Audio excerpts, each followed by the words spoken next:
Boa noite a todos. Boa noite. Do Evangelho segundo o Espiritismo, no capítulo 16, no item 9. Na verdade, é uma mensagem de Pascal, a verdadeira propriedade. O primeiro pensamento que nos vem à mente quando falamos de verdadeira propriedade, nós logo imaginamos que verdadeira propriedade deve ser aquela adquirida de forma legítima, de forma honesta. Portanto, por isso, é uma propriedade verdadeira. Do ponto de vista material, tem sentido esse nosso pensamento, mas não foi essa a proposta de Pascal nessa mensagem. Quando ele vai se referir à verdadeira propriedade, ele não vai referir-se às propriedades do mundo material. Aliás, espírito de uma alta envergadura, ao ponto de contribuir na codificação, ele já estando desmaterializado, fora da influência da matéria, o seu pensamento se alargou muito mais. Ele tem uma visão acima do terra-terra, por isso vai trazer uma contribuição muito grande para nós, trouxe uma contribuição muito grande, e que nós vamos hoje aqui reportar. Uma mensagem que pouco se ouve as pessoas comentarem sobre ela, e ela é fundamental, gente, sobre a verdadeira propriedade. Então, se não é nada material, aquilo que nós possuímos não é verdadeiro? Esse é um questionamento. Se eu tenho bens, esses bens não são considerados propriedades verdadeiras? Se eu tenho uma casa, eu tenho escritura pública, eu posso comprovar. Será que isso não seria uma verdadeira propriedade? Eu tenho um automóvel, eu tenho documento do Detran, está lá registrado. Será que aquilo não é verdadeiro? Não é uma propriedade verdadeira? Então, Pascal analisou somente o ponto de vista espiritual, porque se fosse levar em conta o ponto de vista material, nós não temos nada garantido nesse mundo, gente.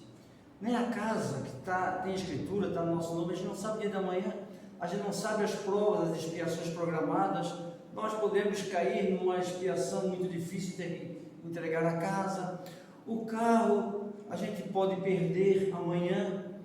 Um primo meu, inclusive, teve o carro roubado e ele disse para mim assim: nem estou aí, não estou me preocupando, o carro é meu mesmo, eu tenho seguro, o seguro paga. Ele está aproximadamente 10 anos na justiça, porque a seguradora não pagou, ele entrou na justiça, vai ganhar na justiça, mas já gastou de advogado o valor de 2 carros. Então, no final, não foi ganho nenhum para ele nesse sentido. Então, mas o que é realmente propriedade verdadeira do ponto de vista espiritual, segundo Pascal? Ele diz assim, o homem só possui em plena propriedade aquilo que lhe é dado levar deste mundo. Aqui já inicia, já nesse primeiro parágrafo, ele já define o tema. O homem só possui em plena propriedade aquilo que lhe é dado levar desse mundo. Levamos a nossa casa quando daqui partimos?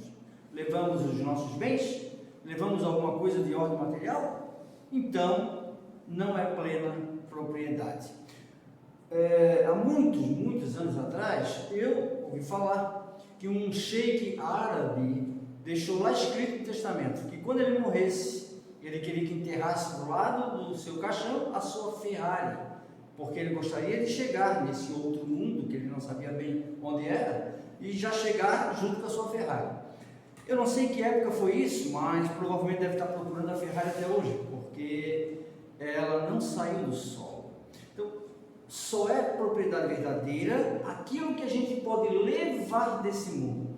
Aí ele continua dizendo assim, do que encontra ao chegar, ou seja, a gente vai reencarnar, está reencarnando, chega no mundo, do que encontra ao chegar e deixa ao sair, o homem apenas tem o direito de gozar enquanto aqui permanece.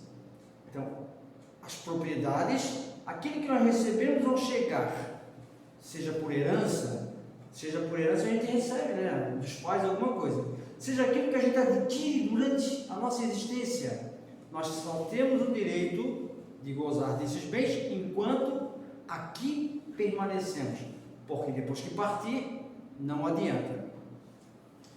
Então, o homem é, portanto, aí o termo da codificação, usufrutuário. O homem é, portanto, o usufrutuário dos bens da terra, ou seja, nós temos apenas o uso dos bens, eles não são nossos, eles são empréstimos, mas eu trabalhei com suor, ou de forma honesta, não importa. Os bens da terra são empréstimos da divindade, tanto que, se for necessário, são retirados a qualquer momento.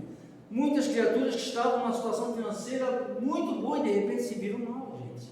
Então não tem nada garantido em termos materiais. O homem, então, ele apenas tem o usufruto. O que é então que ele possui? Agora, provavelmente você já deve estar intrigado. Não tem nada a ver com a matéria. O que é verdadeira propriedade? O que é que a gente pode possuir em termos de verdadeira propriedade? E aí os espíritos, ou espírito, melhor dizendo, Pascoal vai dizer: nada do que é do uso do corpo, tudo o que é do uso da alma. Então, isso praticamente já foi dito. Ora, ainda não define a questão, gostaria de ter exemplos a respeito disso. Então, ele afirma mais uma vez que a propriedade verdadeira nada tem a ver com o corpo, tudo tem a ver com a alma. Então, óbvio que aqui a gente sintetizou, na obra básica está sintetizado também, mas nesses 3 itens que nós vamos colocar, eles praticamente resumem tudo o que é propriedade verdadeira, porque a gente pode, dentro de cada item, abrir um leque muito grande e abranger a tudo o que é propriedade verdadeira. Então ele vai citar, Pascal vai citar a inteligência. A inteligência é uma propriedade verdadeira, porque, relembrando, o homem só possui em plena propriedade aquilo que lhe é permitido, que lhe é dado levar desse mundo. Quando a gente sai desse mundo, a gente não leva a inteligência? Por onde nos encontrarmos no plano espiritual, não carregamos a inteligência? Sim, a inteligência é um atributo da alma, e a cada encarnação desenvolvemos mais ainda a inteligência. Ela só, não digo que aumenta, não seria bem o termo, mas ela se desenvolve. A cada nova experiência, nós vamos desenvolvendo a nossa inteligência. Daí, inteligência ninguém pode retirar. Não há nada que possa ocorrer para o espírito em que ele possa ser retirado da sua inteligência.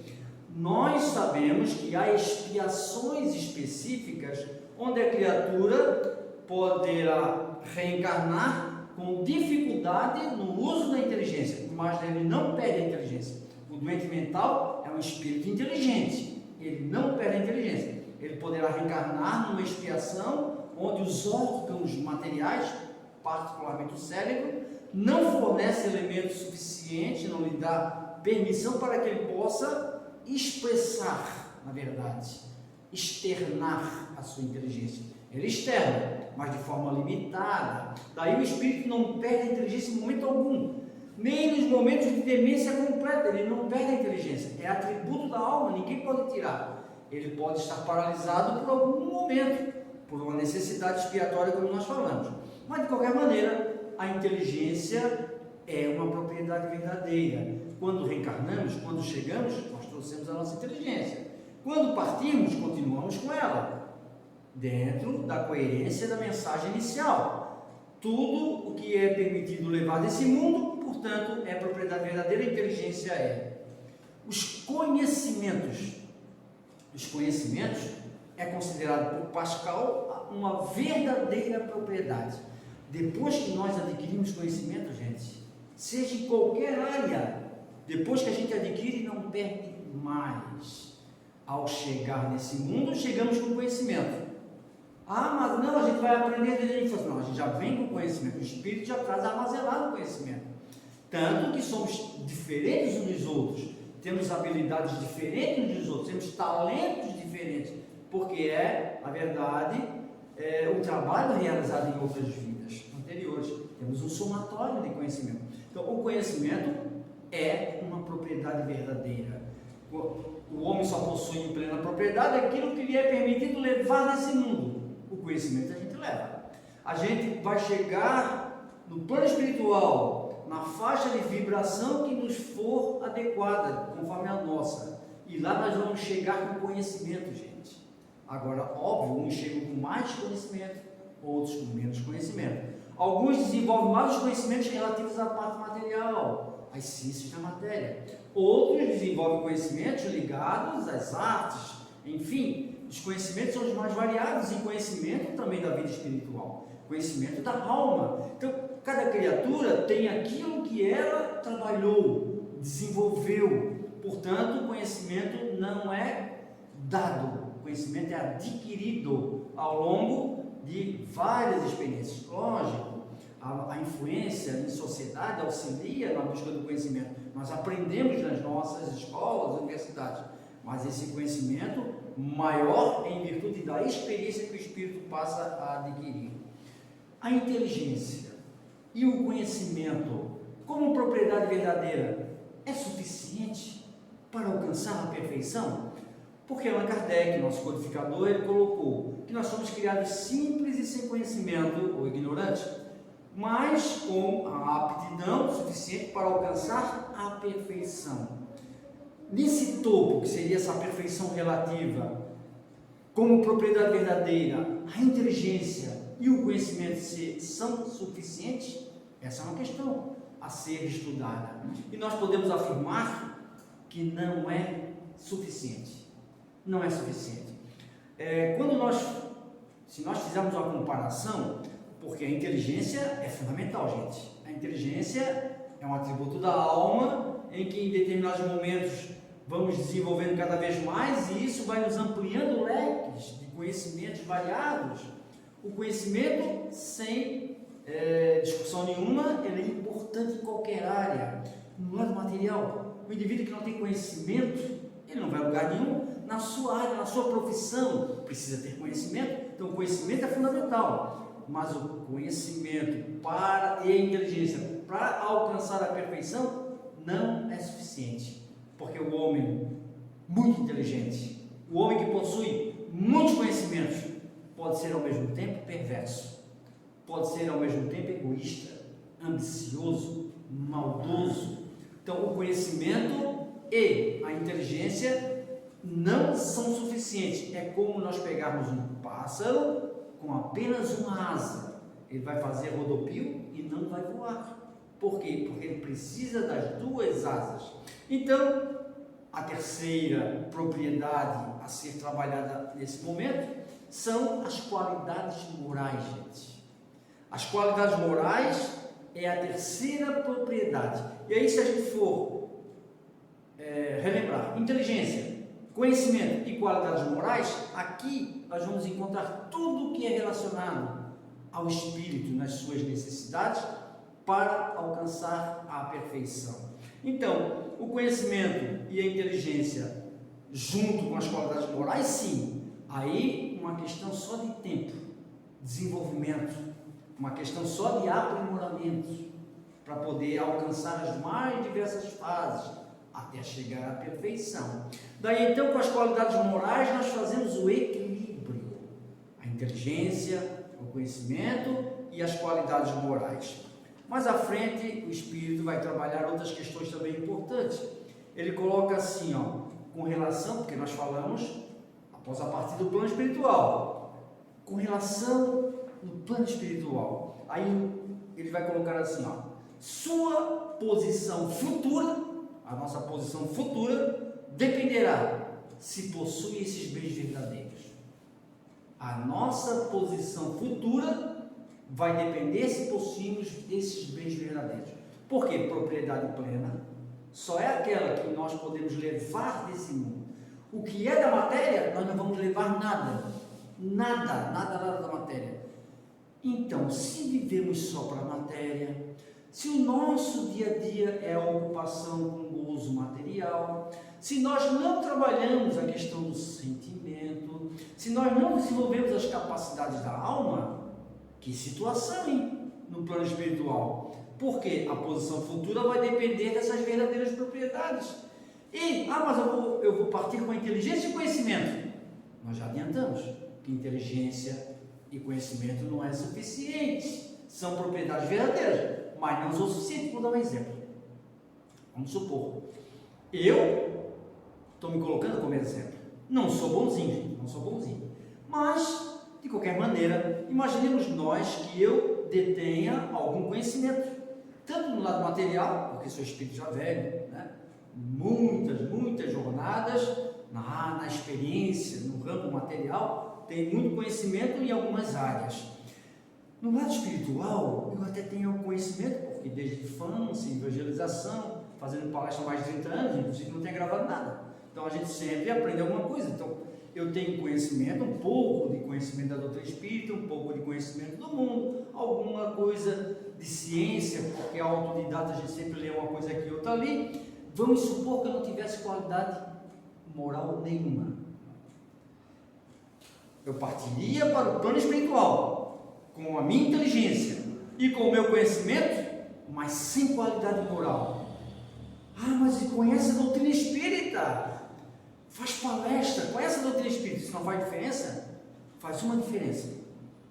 Sem qualidades morais, eu vou estar nas trevas, pode ter certeza. Porque se eu não tenho qualidade moral, é porque eu não fiz o bem.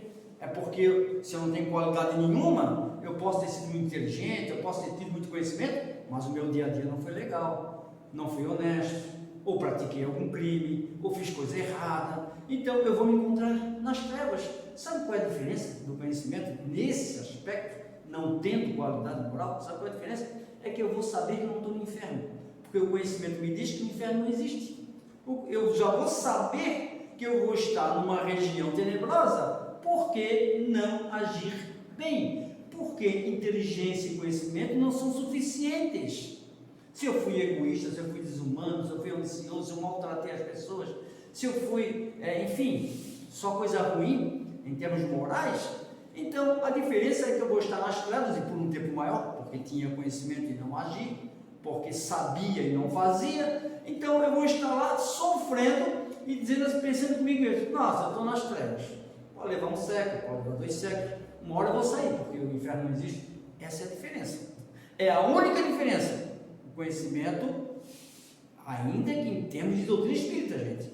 Ah, mas está desmerecendo a doutrina espírita? Não, eu estou querendo dizer que sem qualidade moral, o conhecimento é um pássaro com uma asa só. Sem qualidade moral, é um pássaro com uma asa só. Portanto, o Espírito ainda vai colocar aqui no Evangelho assim, ó, quando alguém vai a um país distante, o que ele coloca na bagagem?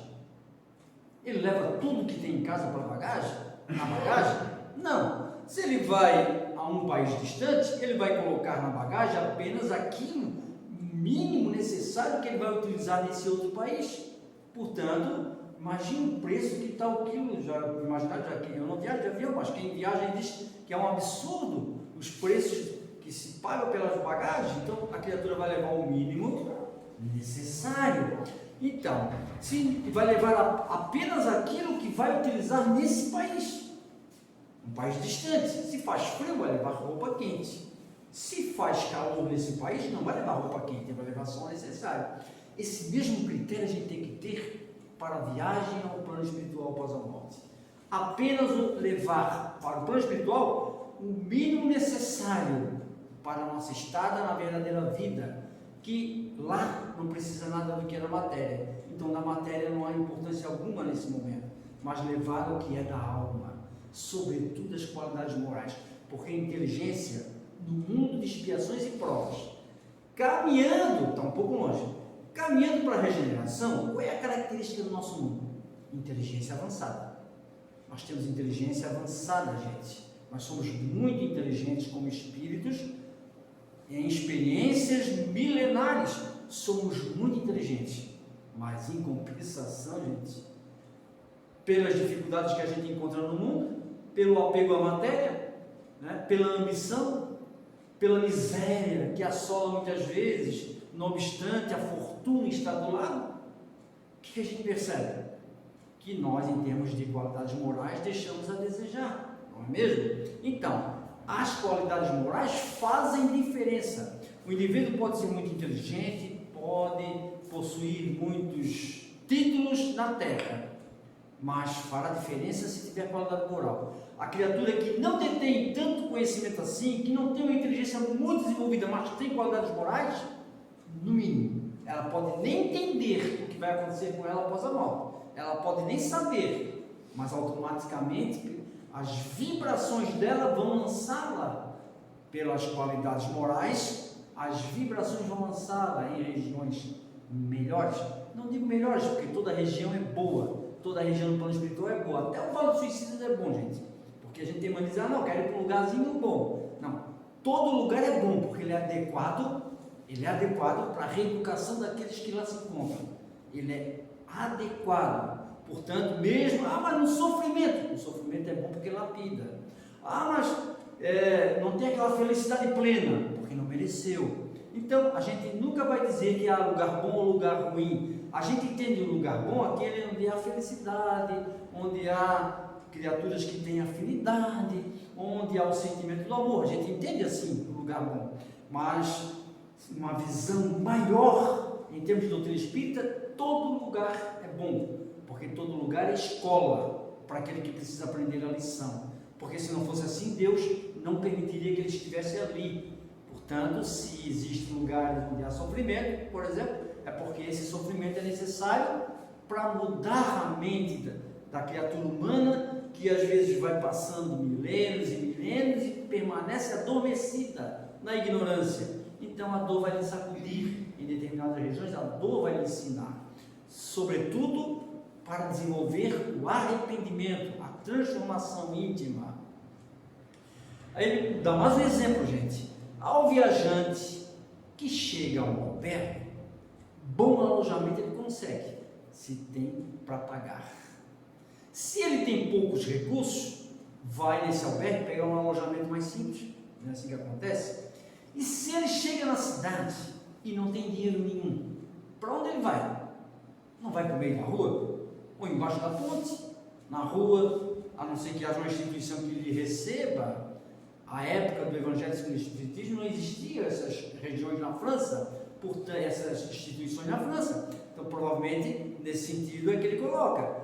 Aquele que chega numa cidade, se tem dinheiro, pode pagar, vai se alojar, vai para um hotel, vai para um lugar onde, uma pensão, não importa.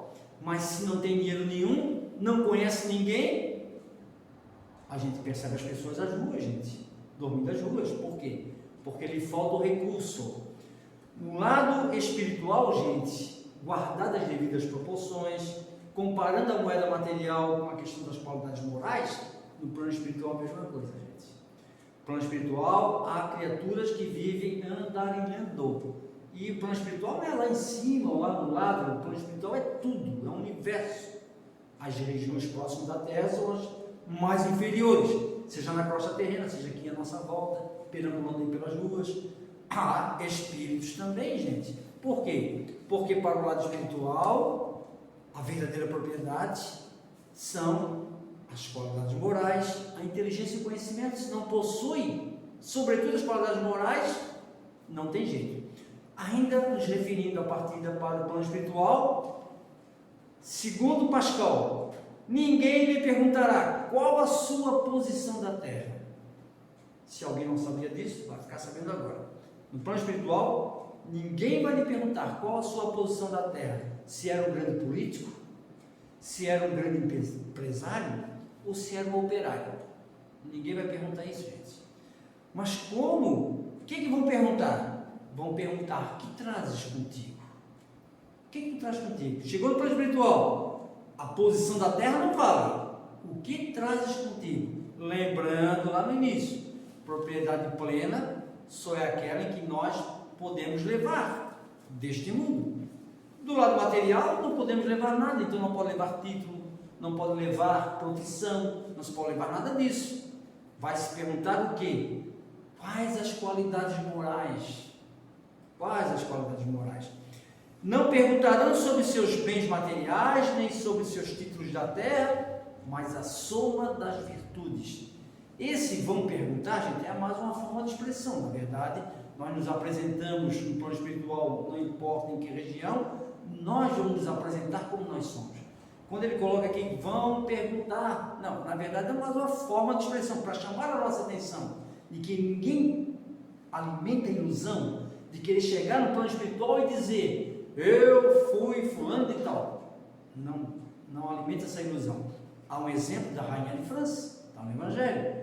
Chegou no plano espiritual em situação dramática. Ela foi uma rainha, mas só fazia mal, explorava as pessoas. E aí viu uma de suas servas numa condição superior.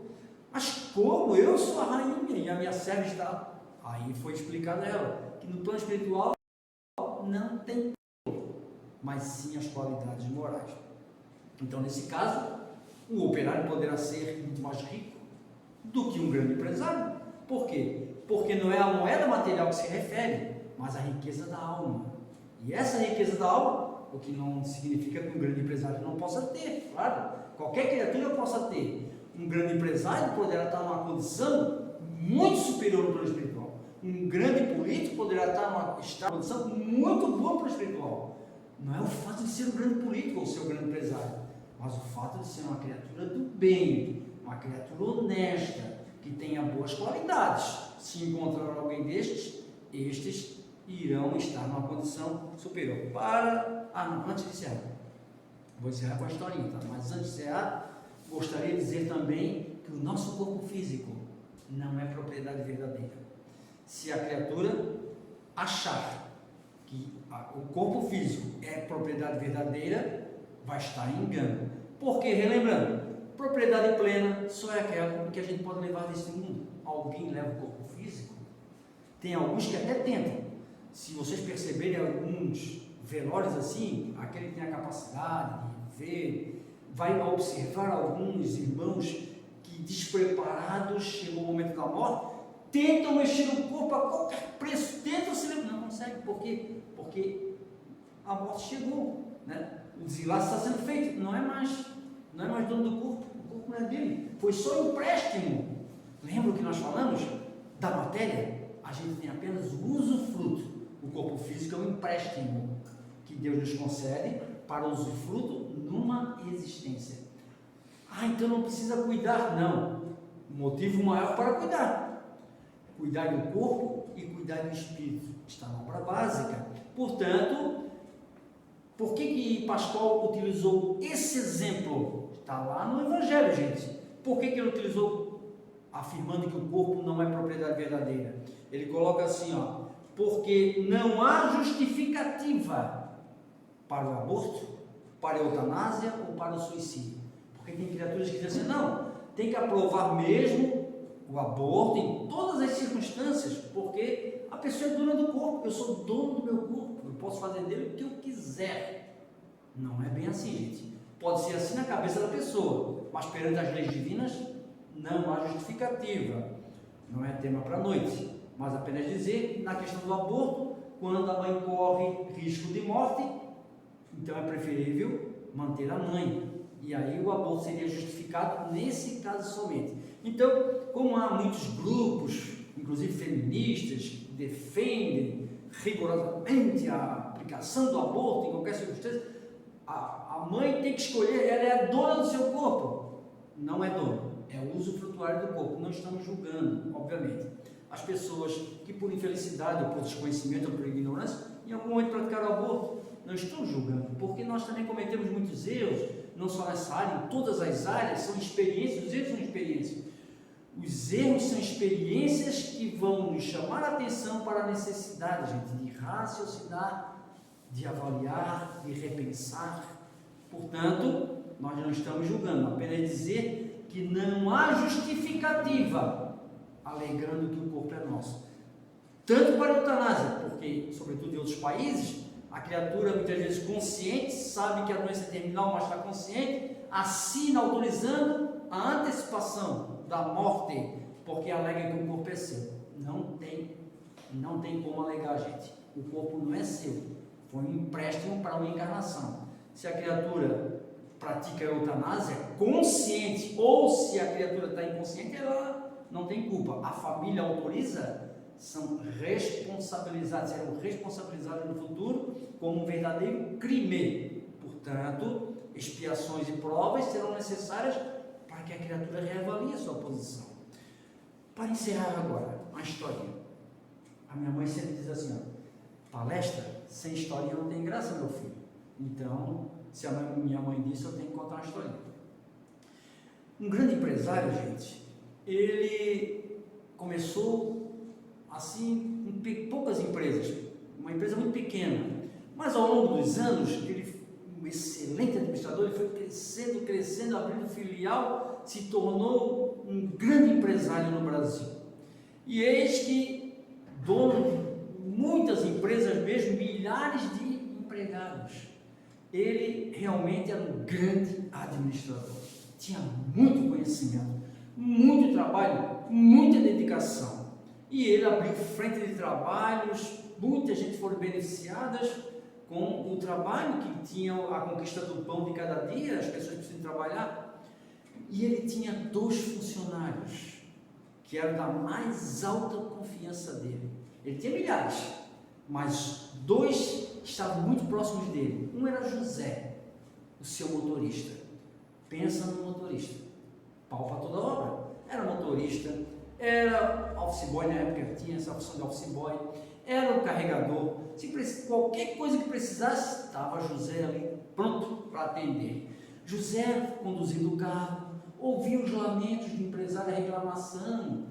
Esse está cada vez mais difícil, os impostos estão muito altos, e ele cada vez mais milionário, mas reclamava. Os impostos muito altos, dificuldade, muitos empregados, a folha de pagamento está muito grande, estava sempre reclamando, e José sempre ouvindo. E quando consultado, tinha sempre uma palavra de ânimo, sempre uma palavra, né? Às vezes José mal tinha dinheiro para o lanche, mas não reclamava. E o grande empresário, sendo conduzido no carro, sempre reclamando da situação. E José sempre otimista. Uma criatura acima do normal naquela época, pela bondade, pelo sentimento do amor, pela família que ele mantinha. Então José foi exemplar. Tinha uma outra funcionária, Maria. Maria era empregada. Ela trabalhava na empresa, fazendo a faxina, e também trabalhava na casa do empresário. Ela recebia o salário da empresa. E como ela, final de semana, fazia faxina, ela não cobrava nada, o empresário às vezes nem lembrava também, e ficava por isso mesmo, e ela nunca reclamou, porque ela tinha um emprego na fábrica, na empresa, dali ela levava o seu salário, sustentava os seus filhos, então ela era muito grata por isso. Ela era explorada em parte, mas ela não reclamava. Sabe aquela pessoa sempre com a bondade no coração, quando algum movimento de funcionários tentava perturbar a empresa, ameaçando greve, coisa parecida, ela tinha sempre uma palavra de conciliação, sempre uma palavra de conciliação.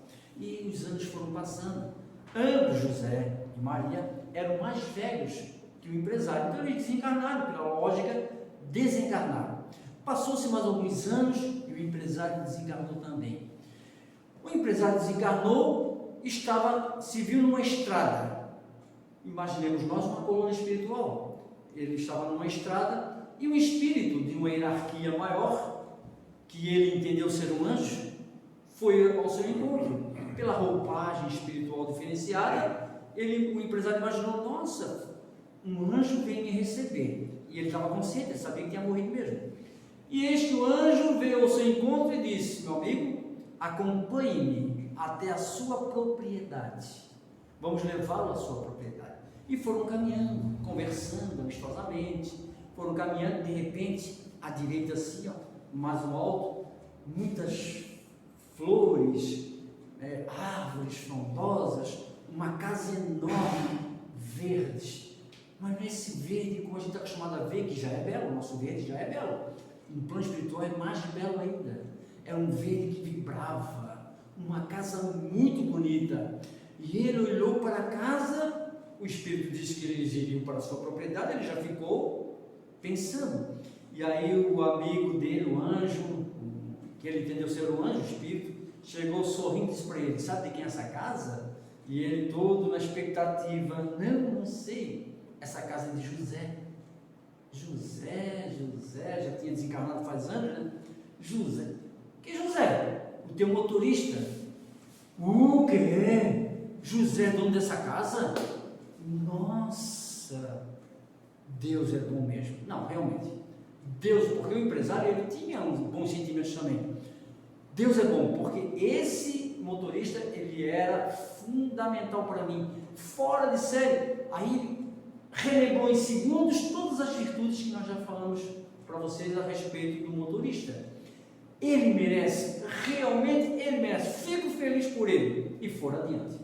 Caminharam mais um pouco e tinha uma casa amarela, maior do que a verde.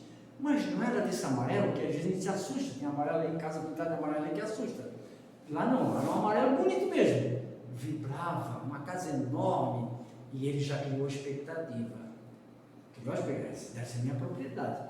Mas vou esperar, né? E aí foram, quando chegaram bem pertinho da casa, o Espírito perguntou, sabe quem é essa casa? E ele assim, não sei, é de Maria. Maria, a tua empregada? O quê? Maria, dona desse casarão? Nossa, Deus é bom, porque ela era fundamental, ela era sensacional, realmente ela merece. Maria era uma pessoa boníssima, realmente ela merece. Seguir adiante, mais flores, árvores, e de repente, num barranco, um casebrezinho, pequenininho, 3x2 mais ou menos, com beirada assim caindo, aquela telha de calha, lembra aquelas telhas de calha antigamente? Uma já estava, metade já tinha quebrado, a outra estava quase caindo, beirado meio torto, se desse um ventinho caía a casa. A cor da casa, imaginem você pegar algumas latas de tintas, roxo, preto, marrom, tudo vencida, bota numa lata, mistura e pinta. É mais ou menos a cor desse casebre. Não se sabia dizer que cor era. E ele já estava passando direto. E o Espírito dizia, não estás curioso para saber de quem é essa casa aí, não? Ele assim, de quem é? Sem muita expectativa, de quem é? É a sua? O quê? Essa é minha... Mas Dona Maria, essa é meu casebre? Esse casebre é minha propriedade? Aí o Espírito disse, aí ele perguntou, mas como que isso pode ter acontecido? Aí o Espírito falou para ele, é que a gente constrói as casas aqui com o material que vocês mandam de lá. O que deu para fazer foi isso aí, ó. Foi isso que deu para fazer. Se tu seguir mais 2 km, 3 km à frente, tu vai ver que tem milhares de pessoas que não tem nada, nem casa. Estão ralando lá, se esbarrando na lama. Nem casa tem. Você tem esse casebre porque você conseguiu conquistar o título na terra de um bom administrador. Você foi um bom administrador. Você é muito inteligente, você tinha muito conhecimento, mas esse bom administrador lhe rendeu na terra uma fortuna. Você recebeu antecipado na terra o fruto do trabalho material que você recebeu na terra. Mas lembra os seus empregados? Você é insensível. Muitos desses empregados eram invisíveis para você. Quando você adentrava a empresa, eles eram invisíveis para você. Você os desprezava. José passava dificuldades. Não obstante ser o teu motorista de confiança, você nunca teve a sensibilidade de perguntar, precisa de alguma coisa? Você não trabalhou esse sentimento, era muito duro de coração. A miséria em volta, na cidade, em volta da tua mansão. E tu passava no teu carro, com os vidros escuros, bem fechados, adiante para não vir a miséria do seu lado. Portanto, meu amigo, essa é a sua propriedade, a propriedade verdadeira, porque aquela adquirida sobretudo pelas qualidades morais. Tens merecimento pela administração que fizesse na terra, mas foi muito pouco ainda. Ficarás aqui por enquanto, até elaborarmos uma nova encarnação, para que tu possa, numa situação de miséria, poder trabalhar o sentimento, porque isso foi o que lhe faltou, sobretudo o sentimento. Que Deus nos ilumine e nos proteja agora e sempre muito.